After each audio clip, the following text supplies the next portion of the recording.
much different than yesterday.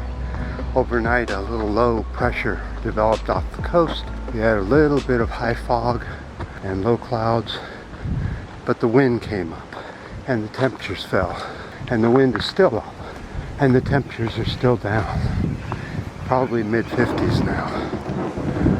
Damn near Antarctic weather, but the pink will go on and endure, I think.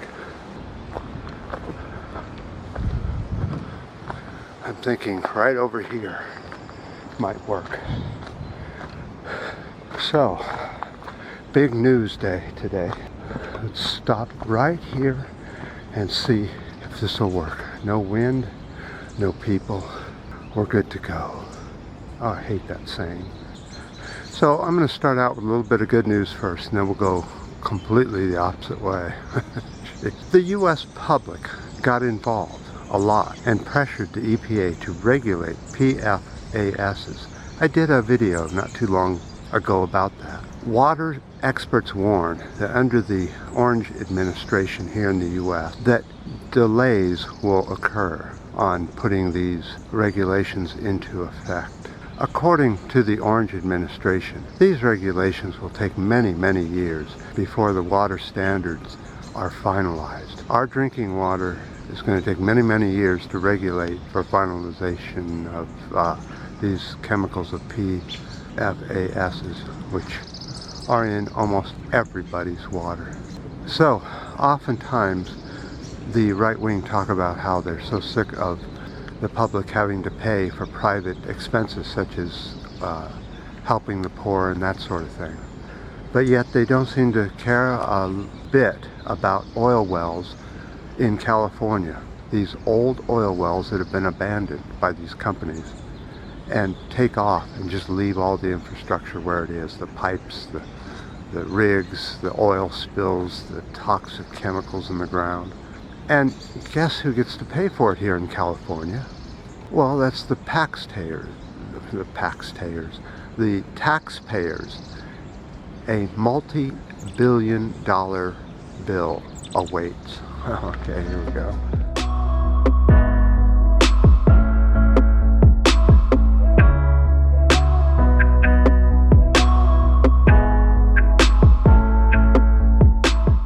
So how many how many wells are there abandoned in California? How about 35,000 abandoned wells that these big corporations, these big drilling corporations and pumping corporations leave for the taxpayers to pay for. And not only that, but you forget that the U.S. pays huge subsidies to the oil and gas industry already. And then they go ahead and throw all the garbage to the taxpayers to clean up. Well, it's getting kind of crowded here, so let's go down this way a bit. We're sort of limited because of the wind, though this is quite nice and pleasant right here, but I can see the trees are going wild just a few feet away. Yeah, I'm hearing a lot of people, so I'm gonna have to kind of rush on this one. Huh. Let's try it right here. Alright, now we're going to have to get into the horrible, the politics of it all. The Orange Man here in the U.S. is to abolish union rights for federal workers. How many workers is that? That's 750,000 workers will lose their rights to have their union and be in a union. Boy, isn't the right wing just jumping up and down with this? We're going right back to the 1919s, 1920s, that kind of thing, where the workers had to rise up and take the rights of unions and get the right to form a union. Now this guy just strokes it away with a pen. And it's only the beginning, by the way. He wants to abolish all unions in the U.S. Oh, by the way, he wants to abolish all workers' rights for federal workers, claiming it's against national security. But I got a question. Since you're a federal worker, Orange Man, do your worker rights get taken away as well? Guess he wouldn't care. So-called billionaire on our money. Stolen, the thief.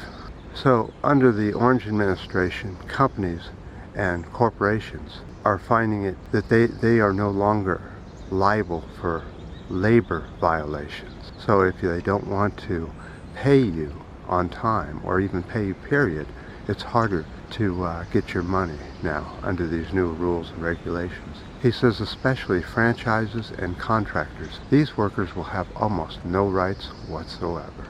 You're just taking a chance working for these outfits here in the U.S. The Orange Man bringing good things to life.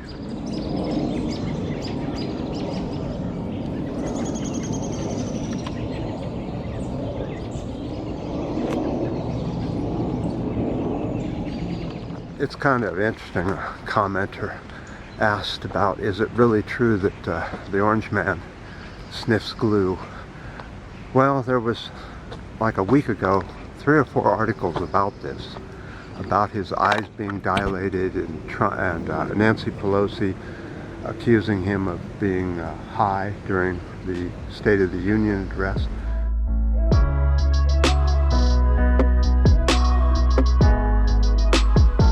So we did an extensive research on the net after he asked that, because I was going to give him the links. Every single mention of him being high or his eyes being dilated, all that has been scrubbed off the net.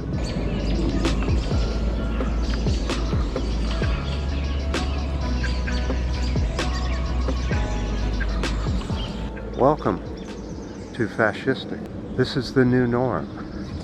Is this what you guys, you younger workers wanted who vote for Trump? Not to have any workers' rights? Lose the right for a union to unionize and get correct pay on time? All that you're losing under Trump. And you notice that the Russian interference is really ramping up. I notice it happening on left-wing sites where people are attacking Bernie from every side. They're making him to be this horrible man, this mean person and all. And I just don't get that. How could you make such a docile person mean? But in politics, anything goes, huh? It's so important that we pay attention to what's going on and make our voices heard. We can make change, but not for very much longer. Like I said, most important election in the world since humans have been born. Bernie can't be thrown under the bus. And if he is, don't just sit by idle, because you might as well just throw the whole voting system down the toilet.